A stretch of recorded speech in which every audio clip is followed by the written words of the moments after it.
Hi student, कैसे हैं आप लोग। आज से श्रावण माह स्टार्ट हो गया है, जिसको आप सावन भी बोलते हैं, और संजोग से आज सावन का पहला सोमवारी है। और ऐसा माना जाता है कि सावन भोले शंकर का महीना है। नहीं, भोले शंकर का महीना है। तो इस बार जैसा कि आप लोग न्यूज़ सब के माध्यम से जानते होंगे कि पूजा अर्चना पर यानी भीड़ भाड़ पर अंकुश लगाया गया है, क्योंकि कोरोना अपना भयावह या भयानक रूप दिखा रहा है। तो ऐसे में हम लोग जब तक सोशल डिस्टेंसिंग का पालन नहीं करेंगे, अपने आप में एहतियात नहीं बरतेंगे, तो फिर इस बीमारी को हम दूर नहीं कर सकते हैं और ऐसे में बड़ी समस्या आ सकती है।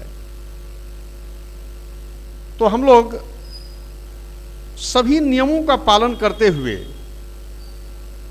पढ़ाई को जारी रखेंगे। पढ़ाई हर हाल में जरूरी है, क्योंकि नहीं पढ़िएगा तो फिर कुछ संभव नहीं है। पढ़ाई के द्वारा ही कुछ आप प्राप्त कर सकते हैं। तो अपना ख्याल रखिए, अपने स्वास्थ्य का ध्यान रखते हुए, और अपने जो आस पड़ोस में हैं उसके भी स्वास्थ्य का ख्याल रखिए, क्योंकि आप अगर अपने आप को सुरक्षित रखेंगे तो दूसरा भी सुरक्षित रहेगा। और अपने पढ़ाई को जारी रखिए। तो हम लोग चलते हैं आगे, पढ़ाई की बात करते हैं। पिछले वीडियो में मैं भारत की मिट्टी को बता रहा था। इस पर 2 वीडियो हो चुका है। जैसे पहला मैं भारत की मिट्टी के वर्गीकरण, मिट्टी की परिभाषा यानी उसके अर्थ को मैं बताया था, महत्व को बताया था। दूसरे वीडियो में मिट्टी के वर्गीकरण को बताया था। तो अभी मैं भारत की मिट्टी को एक्सप्लेन करने जा रहा हूँ। जैसा कि मैं पिछले क्लास में बताया था कि भारत की मिट्टी को रंग, ध्यान रहेगा आपको, भारत की मिट्टी को रंग, उर्वरा शक्ति,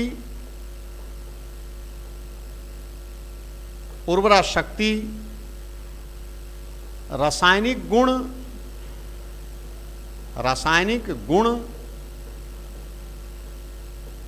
कणों का गठन,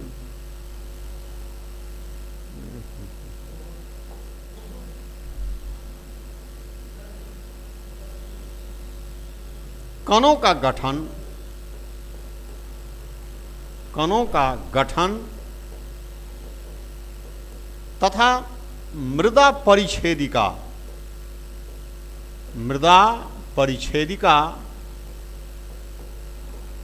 इत्यादि के आधार पर, यानी भारत की मिट्टी का जो वर्गीकरण होता है, तो वर्गीकरण के आधार क्या क्या है? रंग है, उर्वरा शक्ति है, फिर रासायनिक गुण है, और फिर कणों का गठन है, टेक्सचर ऑफ सॉइल, और लास्ट में मृदा परिच्छेदिका। इन तमाम आधार को ध्यान में रखते हुए भारत की मिट्टी को 7 वर्ग में रखा गया है, 7 टाइप्स में रखा गया है, 7 प्रकार में बांटा जाता है भारत की मिट्टी को। ये मिट्टी कौन कौन है, इसको मैं यहाँ पर बता देता हूँ। पहला मिट्टी है लावा या काली या रेगूर मिट्टी।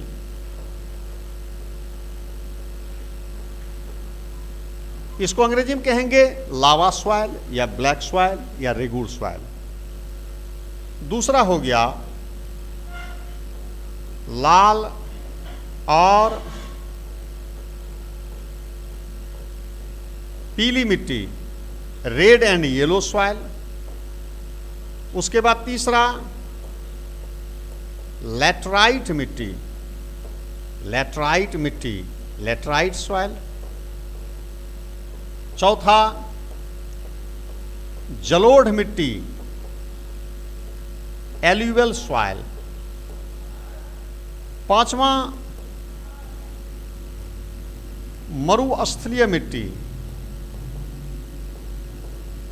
मरुस्थलीय मिट्टी। मरुस्थलीय मिट्टी। छठा, नमकीन या खारी मिट्टी। नमकीन या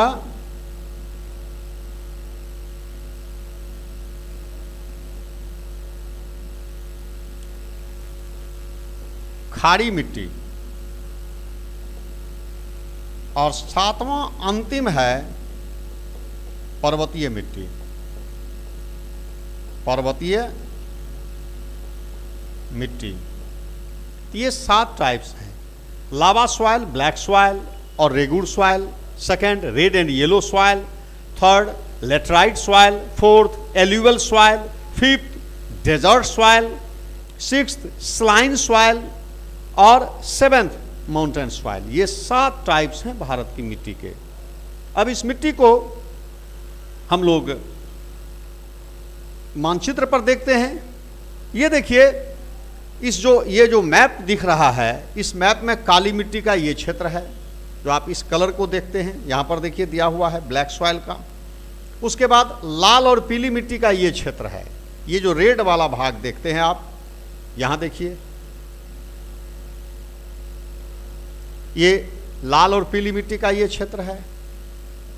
उसके बाद आप जो ये पीला देख रहे हैं, ये एल्यूवियल सॉइल को दर्शा रहा है, यानी जलोढ़ मिट्टी को दर्शा रहा है। उसके बाद फिर आगे जो आप लेटराइट मिट्टी को देखिए, लेटराइट मिट्टी ये वाला कलर है। यहाँ देखिए, ये पश्चिमी तटवर्ती भाग में, और यहाँ पर देखिए झारखंड में भी है, और पूर्वोत्तर भारत में मेघालय यहाँ भी है। उसके बाद जो मरुस्थलीय मिट्टी है, यहाँ पर दिखाया गया है, इसको एरिड सॉइल इसको कहेंगे, मरुस्थलीय मिट्टी या एरिड सॉइल कहेंगे। ठीक है। उसके बाद अगला है नमकीन या खारी मिट्टी। तो इस मैप में नमकीन खारी मिट्टी को नहीं दिखाया गया है। तो नमकीन खारी मिट्टी तटवर्ती भाग में पाए जाएंगे, तटवर्ती भाग में मिलेंगे, यानी तटवर्ती भाग में विशेषकर नदियों के मुहाने के पास, समझ रहे हैं, जैसे यहाँ गंगा, ब्रह्मपुत्र, यहाँ पर महानदी, फिर यहाँ गोदावरी, कृष्णा, कावेरी, और पश्चिमी तट पर एकदम समुद्र तट के समीप जो भाग है, वहाँ पर नमकीन खारी मिट्टी छोटा क्षेत्र है इसका। उसके बाद जो अंतिम मिट्टी है पर्वतीय मिट्टी, देखिए ये वाला हिमालय पर्वतीय क्षेत्र में जम्मू कश्मीर हो गया, हिमाचल प्रदेश, उत्तराखंड, सिक्किम, अरुणाचल प्रदेश, असम का कुछ भाग। ये जो 7 टाइप्स हैं, इसको हम लोग यहाँ पर सबसे पहले मिट्टी के माने विवरण को जानते हैं, इसके एक्सप्लेनेशन को जानते हैं। अब देखिए, भारत की जो पहली मिट्टी है उसको हम कहते हैं लावा मिट्टी कहते हैं, लावा मिट्टी कहते हैं। समझ रहे हैं बात को? इसको लावा मिट्टी क्यों कहा जाता है? तो इसका निर्माण ज्वालामुखी उद्गार से निकले हुए लावा से बैसाल्ट चट्टान बना, और बैसाल्ट चट्टान के टूटने से हुआ है। समझ रहे हैं बात को? इसको काली मिट्टी भी कहा जाता है। इसमें टाइटेनियम नमक की अधिकता होती है, इसीलिए इसका रंग प्राय काला होता है। इसे स्थानीय भाषा में रेगुड़ भी कहा जाता है। अब देखिए, लावा मिट्टी, काली मिट्टी, रेगुड़ मिट्टी, इस मिट्टी का निर्माण, मेरे बात पर ध्यान दीजिएगा, दिक्कत होगी तो आप वीडियो को 2 बार 3 बार रिप्ले कीजिएगा, तब आपको कहीं कोई कठिनाई नहीं होगी। यानी इस मिट्टी की मैं चर्चा कर रहा हूं। ये जो आप देख रहे हैं, इस मिट्टी का निर्माण ज्वालामुखी उद्गार से निर्मित बैसाल्ट मैं बोल रहा हूं, आप मेरी बात को सुन रहे हैं, समझ पा रहे हैं? बैसाल्ट मैं बोल रहा हूं। बैसाल्ट चट्टान है एक प्रकार का, जो लावा के जमाव से बनता है। तो इस मिट्टी का निर्माण ज्वालामुखी उद्गार से निर्मित बैसाल्ट चट्टान के विखंडन से हुआ है, अतः इसे लावा मिट्टी कहा जाता है। इस मिट्टी में टाइटेनियम नमक, टाइटेनियम सॉल्ट की अधिकता होती है, अतः इसका रंग काला होता है, इसीलिए इसको काली मिट्टी कहा जाता है। इसे स्थानीय भाषा में, आप महाराष्ट्र साइड में जाएंगे, इसको रेगूर भी कहा जाता है, स्थानीय भाषा में रेगूर भी कहा जाता है। इस मिट्टी में नाइट्रोजन, फास्फोरस, पोटास यानी एनपीके अपेक्षाकृत कम मात्रा में पाए जाते हैं, लो क्वांटिटी में पाए जाते हैं। ठीक है नाइट्रोजन, पोटास है ना, फास्फोरस अपेक्षाकृत कम मात्रा में पाए जाते हैं, तथा ह्यूमस भी कम पाया जाता है, बहुत ज्यादा नहीं। ह्यूमस क्या होता है? जीव जंतु, पेड़ पौधे के सड़े गले अंश, decayed parts of plants and animals कम मात्रा में पाए जाते हैं। समझ रहे हैं? इस मिट्टी में क्ले की अधिकता होती है। क्ले चिकनी मिट्टी को कहा जाता है, आप क्ले को फाइन पार्टिकल्स कहेंगे, क्ले। इस मिट्टी में क्ले की अधिकता होती है, अतः यह मिट्टी काफी चिपचिपी क्या होती है? काफी चिपचिपी और लसदार होती है। काफी चिपचिपी और लसदार होती है, लसदार होती है ना। इसको अंग्रेजी में कहेंगे pasty and viscous. Pasty and viscous, चिपचिपी और लसदार होती है, यानी पानी के संपर्क आने पर ये काफी चिपचिपा होगा, सट जाएगा, है ना। काफी चिपचिपी और लसदार होती है। इसकी नमी धारण करने की क्षमता, मॉइस्चर रिटेंटिविटी, नमी को ग्रहण करने की क्षमता, नमी को होल्ड करके रखने की क्षमता सर्वाधिक होती है। जल के संपर्क में आने पर यह मिट्टी फैलती है ना, परंतु जल के सूखने पर इसमें बड़ी बड़ी दरार पैदा हो जाती है ना। इसीलिए कभी कभी कहा जाता है कि काली मिट्टी अपनी जुताई स्वयं करते हैं। समझ रहे बात को? यह मिट्टी काफी उपजाऊ होती है, हाईली फर्टाइल होती है। समझ रहे ना? इसमें कपास का भरपूर उत्पादन होता है, कपास का भरपूर उत्पादन होता है। कभी कभी इसको काली कपासी मिट्टी भी कहा जाता है, ब्लैक कॉटन सॉइल। कपास के अलावा गन्ना, मूंगफली,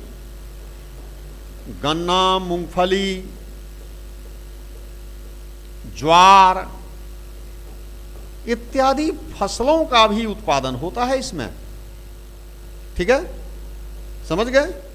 इस मिट्टी में कपास का भरपूर उत्पादन होता है, कपास के अलावा गन्ना, मूंगफली, ज्वार इत्यादि फसलों का भी खूब उत्पादन होता है। भारत में यह मिट्टी कहां पाई जाती है? तो भारत में यह मिट्टी दक्षिणी पठार के पश्चिमी भाग, देखिए थोड़ा सा मेरे शब्दों पर ध्यान दीजिए आप, समझ रहे ना, मेरे शब्दों पर ध्यान दीजिए।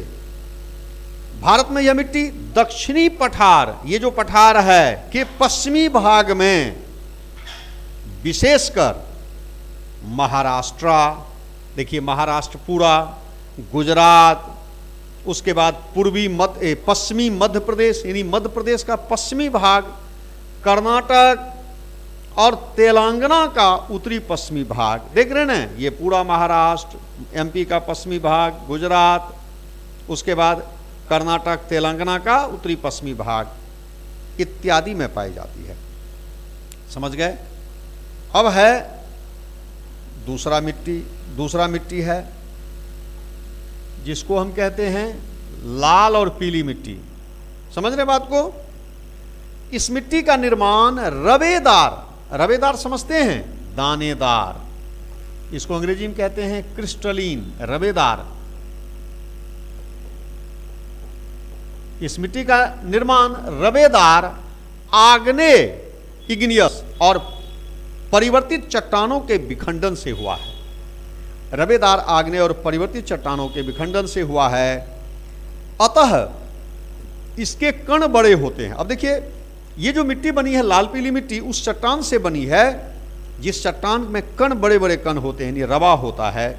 तो जब वो टूटता है चट्टान, तो बड़े बड़े कण विभाजित होते हैं, तो मिट्टी मोटी कणों वाली होती हैं। यह मिट्टी यानी लाल पीली मिट्टी छिद्रदार होती हैं, पोरस होती हैं तथा लौह ऑक्साइड की अधिकता के कारण इसका रंग प्राय लाल होता है। कहीं कहीं लौह ऑक्साइड कम होगा तो इसका रंग लाल से पीला की तरफ टर्न कर जाता है। समझ रहे बात को? तो लौह ऑक्साइड की अधिकता के कारण इसका रंग प्राय लाल होता है। इस मिट्टी में नाइट्रोजन, फास्फोरस, पोटास NPK की कमी होती है। समझ रहे बात को? नाइट्रोजन, फास्फोरस, पोटास की कमी होती है। उसके बाद जैविक पदार्थों की भी कमी होती है, जिसको आप ह्यूमस भी कहते हैं। ह्यूमस या जैविक पदार्थ भी कह सकते हैं। जैविक पदार्थों की भी कमी होती है, परंतु चूना पाया जाता है। चूना पाया जाता है। समझ रहे ना? इस मिट्टी में चूंकि छिद्र होता है तो पानी दीजिएगा तुरंत पानी अंदर चला जाएगा। तो अतः यह मिट्टी कृषि के लिए बहुत उपयुक्त नहीं है। इसमें खेती संभव नहीं है। केवल मोटे अनाज उगाए जाते हैं। मोटे अनाज, आप पूछिएगा मोटा अनाज क्या होता है? मोटा अनाज में आता है ज्वार, बाजरा, रागी, रागी मड़ुआ को बोलते हैं, मकई। समझ रहे बात को?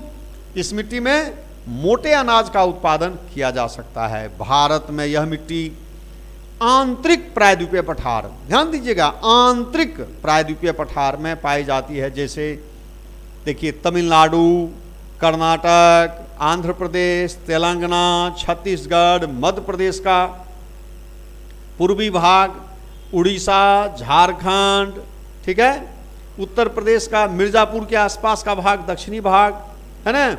उसके बाद पूर्वोत्तर भारत में देखिए मेघालय का दक्षिणी भाग, त्रिपुरा, मिजोरम, मणिपुर, नागालैंड, है ना, और असम वगैरह में भी कुछ, अरुणाचल में भी कुछ पाई जाती है। तो ये जो मिट्टी का वितरण है लाल वाला, देख रहे हैं, लाल पीली मिट्टी है। उसके बाद अगला मिट्टी है भारत का लेटराइट मिट्टी। लेटराइट मिट्टी, समझ रहे ना? इस मिट्टी का निर्माण, यानी लेटराइट मिट्टी का निर्माण अधिक तापमान तथा अधिक वर्षा वाले भागों में होता है। अब लेटराइट मिट्टी कहाँ बनेगी? जहाँ तापमान ज़्यादा हो, वर्षा भी ज़्यादा हो। अधिक वर्षा के कारण मिट्टी में उपस्थित चूना, मिट्टी में उपस्थित चूना और सिलिका का निक्षालन, देखिए टर्म है निक्षालन,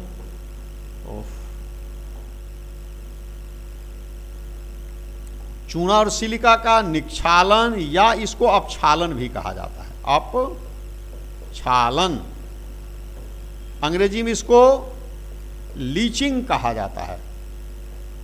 तो अधिक वर्षा के कारण इस मिट्टी में उपस्थित चूना और सिलिका का निक्षालन या अपक्षालन हो जाता है। अर्थात आप पूछिएगा निक्षालन अपक्षालन क्या होता है? लीचिंग आप नहीं समझे तो आप इसको ऐसे समझिए कि अर्थात मिट्टी में उपस्थित चूना सिलिका जल के साथ, चूंकि वर्षा ज़्यादा होती है तो जल के साथ घुल मिल जाता है। अगर ढलवा भूमि है तो दूसरे जगह चला जाता है। समझ रहे बात को? तो जल के साथ घुल मिलकर दूसरी जगह चला जाता है। ऐसी स्थिति में मिट्टी में लोहा और बॉक्साइट जैसे, लोहा और बॉक्साइट जैसे कठोर पदार्थ बचे रह जाते हैं। लोहा और बॉक्साइट जैसे कठोर पदार्थ बचे रह जाते हैं। समझ रहे बात को? इस क्रिया को लेटराइजेशन भी कहा जाता है, यानी जल के साथ चूना सिलिका का घुलकर बह जाना या धरती के नीचे चला जाना छिद्र दरार के माध्यम से, है ना, तथा कठोर पदार्थ बचा रह जाना जैसे लोहा और बॉक्साइट, इस क्रिया को लेटराइजेशन भी कहा जाता है। बात समझ रहे हैं? इस मिट्टी में नाइट्रोजन, फास्फोरस और पोटास यानी NPK तथा जैविक पदार्थ यानी ह्यूमस की कमी होती है। अब देखिए जहां पर जंगल ज्यादा होगा ना, इस बात को भी ध्यान में रखना, जहां जंगल ज्यादा होगा वहां ह्यूमस कुछ मात्रा में होगी, लेकिन जहां जंगल कम होगा वहां पर ह्यूमस की कमी होती है। लौह ऑक्साइड की अधिकता के कारण इस मिट्टी का रंग प्रायः लाल होता है। आयरन ऑक्साइड के कारण इस मिट्टी का रंग आयरन ऑक्साइड के कारण इस मिट्टी का रंग प्रायः लाल होता है। समझ रहे बात को? इस मिट्टी का रंग प्रायः लाल होता है। इस मिट्टी में खेती संभव नहीं है। समझ रहे बात को? इस मिट्टी में खेती संभव नहीं है, परंतु चाय का उत्पादन किया जा सकता है। अब पूछिएगा चाय क्यों? तब देखिए, चाय को एसिडिटी चाहिए, चूंकि इसमें चूना नहीं होता है तो ये एसिडिक नेचर की होती है, इसमें चाय का उत्पादन किया जा सकता है। अब जरूरी नहीं कि लेटराइट मिट्टी में चाय का उत्पादन होगा ही, क्योंकि चाय के उत्पादन के लिए अन्य भौगोलिक दशा जैसे ढलवा भूमि, उसके बाद वर्षा, ये सब भी होना चाहिए, धुंधला आकाश, मौसमी दशा, ये सब होगा तभी चाय की खेती होगी। अन्यथा ये मिट्टी हम कह सकते हैं कि laterite soil is most suited for T cultivation, है ना। एक बात और कि लेटराइट मिट्टी अम्लीय प्रकृति की होती है, एसिडिक नेचर की होती है। समझ रहे बात को? आप केरला साइड में जाएंगे, जैसे ये जो साइड है यहाँ पर लेटराइट मिट्टी का प्रयोग भवन निर्माण में किया जाता है। हिंदी में इसको मरवाला मिट्टी भी कहा जाता है, मरवाला। अब देखिए, भारत में यह मिट्टी पश्चिमी घाट पर्वत के पश्चिमी भाग, ये देख रहे हैं ना, पश्चिमी घाट पर्वत के पश्चिमी भाग। अब यहाँ पर थोड़ा सा तमिलनाडु में भी है, अब देखिए यहाँ पर उड़ीसा में है, थोड़ा सा झारखंड में है, पास्ट टाइम में बना होगा। यहाँ पर देखिए आंध्र प्रदेश में थोड़ा सा है, मेघालय में है। समझ रहे बात को? तो भारत में यह मिट्टी अधिकतर पश्चिमी घाट पर्वत के पश्चिमी ढाल या पश्चिमी भाग, पूर्वी घाट पर्वत के कुछ भाग जैसे उड़ीसा और झारखंड के कुछ भाग, पूर्वोत्तर भारत में मेघालय इत्यादि राज्यों में पाई जाती है। ठीक है, अगला है जलोढ़ मिट्टी, एल्यूवियल सॉइल। समझ रहे हैं बात को? जलोढ़ मिट्टी चौथा मिट्टी है। ये जो पीला वाला भाग देख रहे हैं, ये सब जलोढ़ मिट्टी का क्षेत्र है।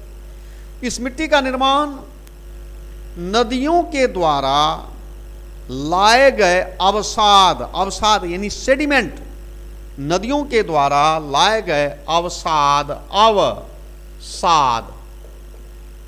अवसाद, इसको आप अंग्रेजी में सेडिमेंट कहेंगे। इस मिट्टी का निर्माण नदियों के द्वारा लाए गए अवसाद के जमाव से हुआ है, अतः यह मिट्टी प्रायः नदी घाटियों और डेल्टाई क्षेत्रों में पाई जाती है। ठीक है, उसके बाद इस मिट्टी में नाइट्रोजन और पोटास, समझ रहे ना, नाइट्रोजन और फास्फोरस की कमी होती है, परंतु पोटास कुछ मात्रा में पाया जाता है। उसके बाद जैविक पदार्थों की, ह्यूमस की भी कमी होती है, परंतु कणों का संगठन बड़ा व्यवस्थित होता है, अरेंज्ड होता है, अतः यह मिट्टी काफ़ी उपजाऊ होती है, हाईली फर्टाइल होती है। समझ रहे बात को? इस मिट्टी में चावल, गेहूं, गन्ना, जूट, तंबाकू इत्यादि फसलों का भरपूर उत्पादन होता है। चावल, गेहूं, गन्ना, जूट, तंबाकू इत्यादि फसलों का भरपूर उत्पादन होता है। समझ रहे ना? ये मिट्टी जहाँ पाई जाती है वो काफ़ी माने संपन्न क्षेत्र है, वहाँ पर खेती सुनिश्चित है, उत्पादन सुनिश्चित है। भारत में यह मिट्टी उत्तरी मैदान, संपूर्ण उत्तरी मैदान तथा तटवर्ती मैदान में पाई जाती है। जैसे आप स्टेट की बात कीजिएगा, पंजाब, राजस्थान का उत्तरी भाग, हरियाणा, उसके बाद गुजरात का उत्तरी भाग और दक्षिणी पूर्वी भाग, उसके बाद फिर उत्तर प्रदेश, है ना, उत्तर प्रदेश, उसके बाद बिहार के बाद पश्चिम बंगाल के बाद फिर असम, है ना, असम, और तटवर्ती भाग में देखिए यहाँ पर आंध्र प्रदेश और तमिलनाडु, ये सब जो तटवर्ती भाग है यहाँ पर पाई जाती है। ठीक है, अगला मिट्टी है भारत का, जिसको हम कहते हैं मरुस्थलीय मिट्टी। मरुस्थलीय मिट्टी, समझ रहे बात को?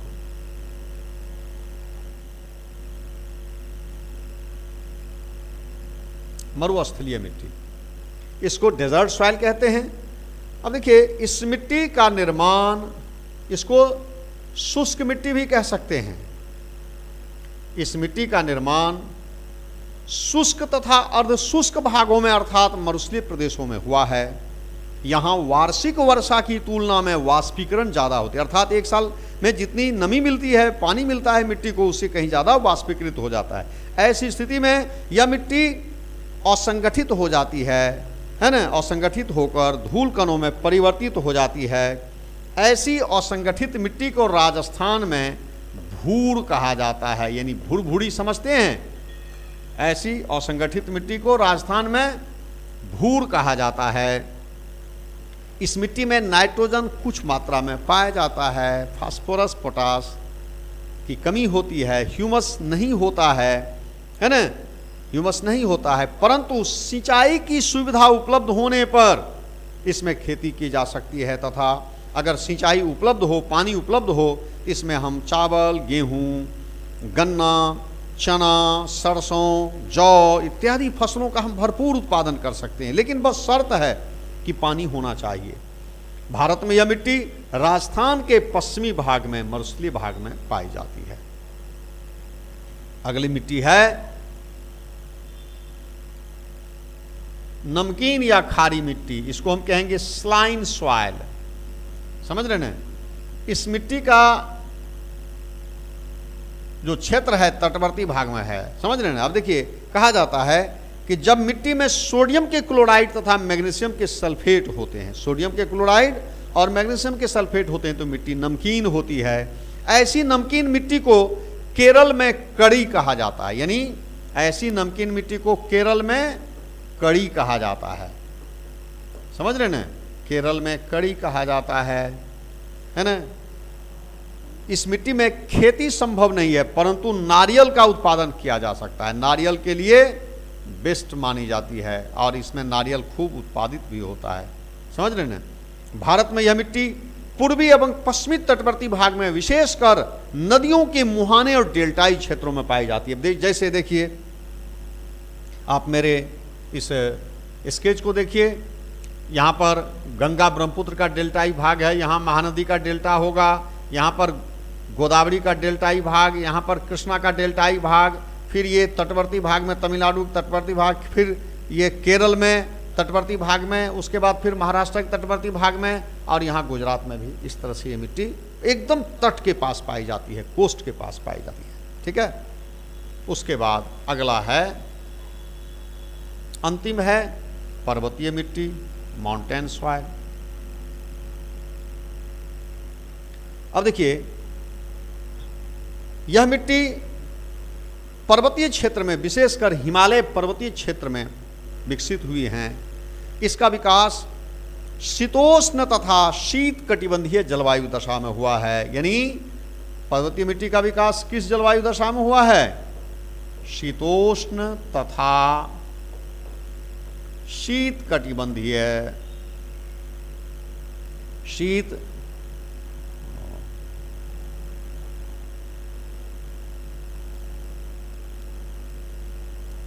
कटिबंधीय जलवायु दशा में हुआ है। यहाँ पर कठोर सर्दी पड़ती है ना,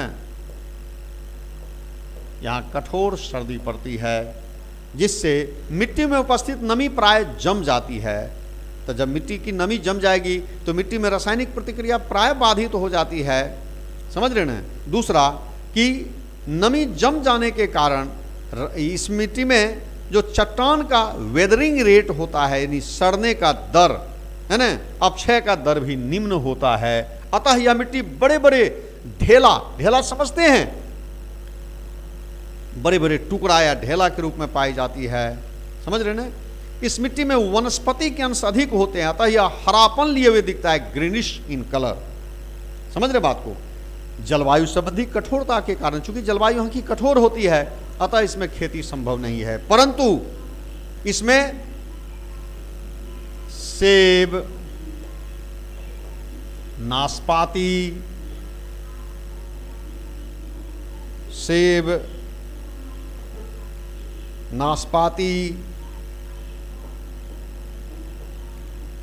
नाशपाती, अखरोट इत्यादि फलों का उत्पादन होता है। ये सब फल उत्पादित होते हैं। भारत में यह मिट्टी हिमालय पर्वतीय प्रदेश में जैसे जम्मू कश्मीर, हिमाचल प्रदेश, उत्तराखंड, सिक्किम, अरुणाचल प्रदेश और असम का कुछ भाग में पाई जाती है। बस भारत की मिट्टी खत्म हो गई। अब है एक दो क्वेश्चन कभी कभी आता है कि भारत में सर्वाधिक क्षेत्र पर कौन सी मिट्टी है। तो आपको याद रखना है कि भारत में सबसे अधिक एरिया में जलोढ़ मिट्टी का विस्तार है। जलोढ़ के बाद काली मिट्टी आ जाएगा, है ना, उसके बाद लाल पीली मिट्टी का विस्तार होगा। समझे बात को? खत्म हो गया। ये मैप जो है आप इसको देखिए, मिट्टी के वितरण को दिखाया गया है। अब हम लोग अगले दिन अगले चैप्टर के साथ मिलते हैं। तब तक के लिए जय हिंद, जय भारत।